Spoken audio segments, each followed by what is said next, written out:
Hello, in this video I will be focusing on lay women organizing, okay? So there are numerous factors that led to the increase in organization and engagement in social activism of lay women during the 19th century. I just gave you some examples of women being more involved in the world in the last video through the Daughters of Charity and the Deaconess movement. This sets a precedent, but there is a lot more going on than just that, okay? First is industrialization. All right, industrialization led to more free time for some folks, though it also ironically emphasized a separation between men and women and their respective spheres of influence. This is a very common term of the era, okay? Compare this to families living in a more agrarian society where families live together, work together. Industrialization kind of created this separation where the societal ideal that was not necessarily lived out for most Americans, but the ideal was that the man would go off to work and the woman stay at the home. Obviously, this didn't happen. Women worked, children worked. This is the era of like children working in factories. Okay, so when we talk about the sphere of influence, we're talking about like a societal idealization of this. Okay. But it inevitably did create kind of these spheres, like men should be doing this, women should be doing that. Okay, whether it was lived out is another issue altogether. Okay, second, urbanization.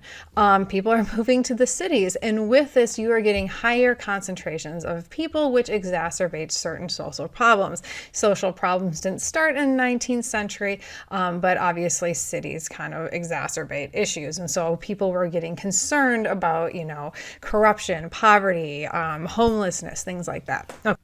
All right, there were also changing views of womanhood and an increase in access to education. I'm going to explain both of these a little bit. So while women were once considered to be more wicked and more likely to fall into sin, women, at least in many Western countries, were now largely seen as more pious and spiritual. The ideal woman tended to her husband, educated her children at home, especially in spiritual matters. Women were operating within their domestic sphere, which I just talked about. They were to be good, pious, and they were too good, they were too pious to be dealing with like ugly worldly matters like politics or business. And the legacy of women as being more pious has really long ramifications, especially regarding like modern purity culture. But in the 19th century, women were able to kind of use this as leverage, as we will see. Okay, now, because women needed to raise up the next generation, they needed to be educated. And through the 19th century, you are seeing more women who are able to access education, including college degrees, although women are still a minority portion of total college degrees during this era. Okay, but this access to education gave women additional skills that proved useful in organizing. Okay, so we see some stuff really going on. We see some very, very strong prescribed gender roles, but we also see women kind of using these gender roles to their advantage to get an education, things like that. Okay, now, it's easy now to forget that the prospect of women organizing or even being engaged in the larger world was controversial in this era, okay? Religious institutions, churches, synagogues, were the one place in the public sphere in which women could move freely with little questioning of their activities, okay?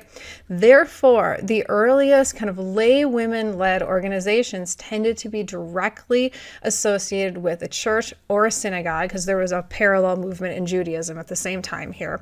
And often these organizations were called ladies' aid societies. The association with the church gave these organizations more legitimacy since they were seen as doing work for the church. Okay, I want to talk a little bit more about these ladies' aid organization. Originally, these societies gained prominence during the American Civil War. Ladies' aid as in aiding the war effort, okay? However, the ladies' aid quickly lost its association with the war and became a regular part of congregations. Its function was to support the mission of the congregation, though the reality is actually a lot more complicated. These humble church groups were surprisingly revolutionary. In a time when few women were taught leadership skills, this is a place where women learned how to lead and how to organize, okay, and fundraise. Typical activities included, things like buying an organ, paying for various building projects, like putting in basements, parking lots, electricity, etc., or even paying for the staff or pastor's salaries if necessary. Okay, so these kind of ladies' church organizations they commanded quite a bit of authority because of the things they were doing. So women were not on leadership boards at the church overwhelmingly, okay?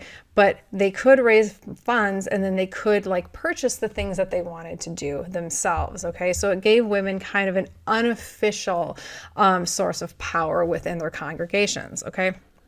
Now, this transition from kind of small church group to larger political organization is critical for understanding some of the large-scale reform movements in the 19th century, like temperance, suffrage, okay?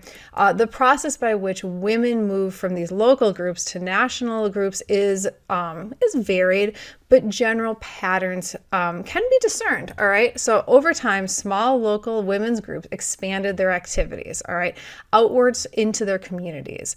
These activities largely fall under the umbrella of home missions, okay, which ran parallel, of course, to foreign missions. And oftentimes women would engage in both home and foreign missions within their congregations, but kind of charitable causes that would fall under home missions would often include care for women, children, the elderly. You see a lot of organizations, creating boarding houses for women, orphanages for children, homes for the elderly.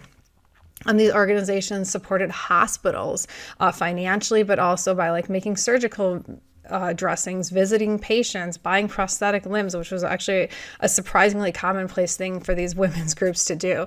They would provide food for rent, they would provide rent money for those who couldn't afford it, food assistance, clothing. Some women's groups eventually took on really large-scale city missions, like settlement houses, things like that, okay? They created, rescue homes, all these different organizations. All right. A few issues rose to national prominence, though, and had massive support amongst women, most notably temperance, but other areas of reform include civil rights, women's suffrage, and then, of course, the peace movement. All right. I'm going to talk about abolition right here, and then I'm going to talk about temperance and women's rights in the next video. Okay, so one of the first mass social movements for change against kind of oppressive systems in which women were active participants was abolition. By the late 18th century, there was an active resistance to both the institution of slavery and the international slave trade. But it was during the Second Great Awakening, if you remember that from history too, that American Christianity became actively invested in bringing an end to slavery. Anti-slavery societies were formed, abolitionist newspapers were published, speaking tours were organized, and books that argued against the evil of slavery were published. There was debate on how emancipation should happen. There was variance in method about bringing it about, moral persuasion versus more of a militant approach, for example. But despite this variance, the cause was becoming popular in many circles, but then resistance to the cause was building as well. The fusion of abolition and Christian belief can be seen in many of the leaders of the movement. Many of the most outspoken abolitionists were indeed Christian, including Frederick Douglass, Sojourner Truth, Harriet Tubman, Nat Turner, Lucretia Mott, the Grimke sisters, Harriet Beecher Stowe, William Lloyd Garrison, and even the radical John Brown, okay? So I just want to focus on a couple of women here that were particularly dominant. You read a couple things about Sojourner Truth for the week. I posted her Ain't I a Woman's speech and a discussion about it that I think you'll find interesting. She does so much in the way of abolition, but she's also really committed to women's rights and then civil rights. So I'm going to talk about her life to give you some context of her work. Okay. She was born Isabella Baumfree in 1797. But she changed her name to Sojourner Truth in 1843 when she felt the Holy Spirit calling her to speak the truth. Okay, so she was born in New York State, which had begun the process of emancipation in 1799, but would not completely end slavery until 1827. This is something people kind of forget, that slavery was prevalent in the North, not to the degree it was in the South, and that the emancipation process was actually rather slow in a number of these states. Okay. The man who owned her had promised to free her in 1826, but then refused. Freeing her safety, she fled with her youngest daughter, who was still a baby, and she hid with an abolitionist family who then purchased her freedom. In the meantime, this man, the owner, had illegally sold her son, down south. So what does she do? She takes this guy to court, all right? And through her trial, she was able to raise a ton of money to help fund her case.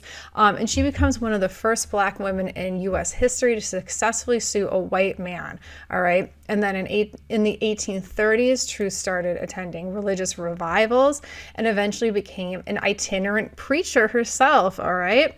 And it was in this capacity that she met Frederick Douglass and William Lloyd Garrison.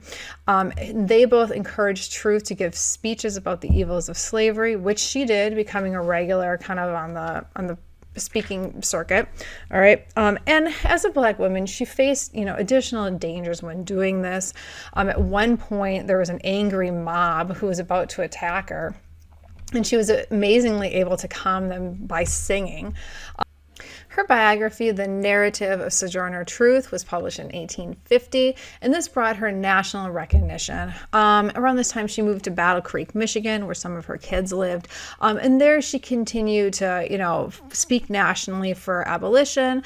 She assisted escaped slaves reach freedom, and then during the Civil War, she worked as a nurse. She raised funds and supplies for Black soldiers, and then after the war, she continued her activism by focusing on women's rights, fighting against segregation, and working for civil rights. She campaigned the U.S. government to give land to former slaves.